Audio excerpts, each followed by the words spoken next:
Баршаңызға сәлем. Бүгін мен сіздермен бәріңіздің сүйікті пирогтарыңызға айналған сүзбелі бәліштің, яғни творожный пирогтың рецептімен бөлісемін. Сіздер де дайындап көріңіздер. Өте нәзік болып шығады. Ендеше бастайық.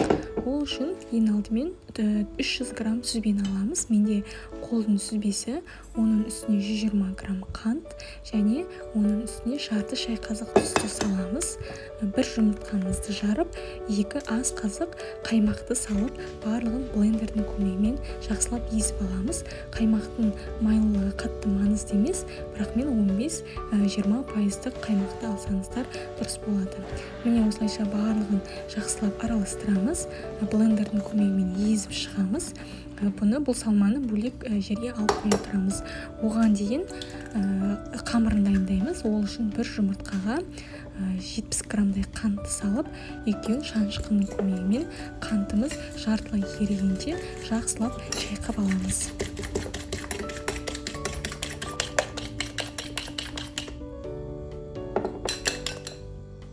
Міне бұл массада дайын. Енді 250 грамм ұнды алдын ала електен өткізіп дайындап қоямыз. Оның үстіне жартылай қатып тұрған 120 грамм сары май, менде 82,5%. Осыны үккіштің көмегімен ұнға ауната отырып, осылайша үккіштен өткізіп аламыз. Ол осылайша міне крошка болып шығады. Қолымызбен әбден үгітінді ретінде барлығын үгітіп шығамыз.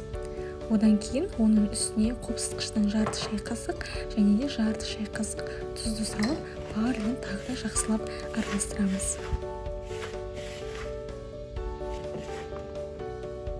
Міне көріп тұрғандарыңыздай осындай үгітінді пайда болуы тиіс, және манағы жұмыртқалы қантты массамызды тағы да бір шайқап аламыз.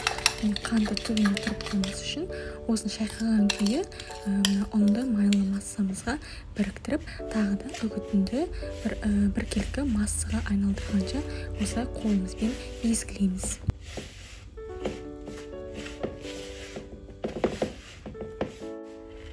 Міне осындай болып шығуы тиіс.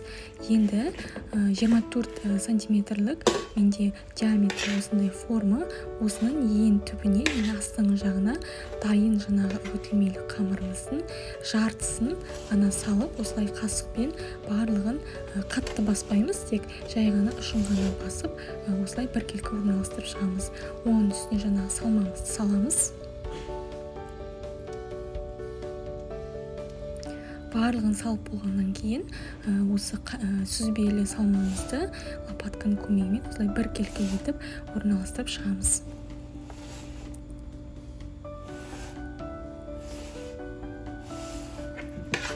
Одан соң жаңағы қалған біздің үгітілмелі қамырымызды бетіне осылайша сеуіп шығамыз. Қатты қысып тұрған 180 градус пеште 35 минут аралығында толықтай піскенше, енді қызарғанша пісіріп аламыз. Міне осылайша біздің сүзбелі бәлішіміз дайын. Осылайша өздеріңізге ұнайтын формада кесіп, дастарханға ұсынсаңыздар болады. Өте керемет, нәзік бәліштердің бірі. Сіздерге ұнайтынына сенімдімін. Сіздер де дайындап көріңіздер. Ас болсын.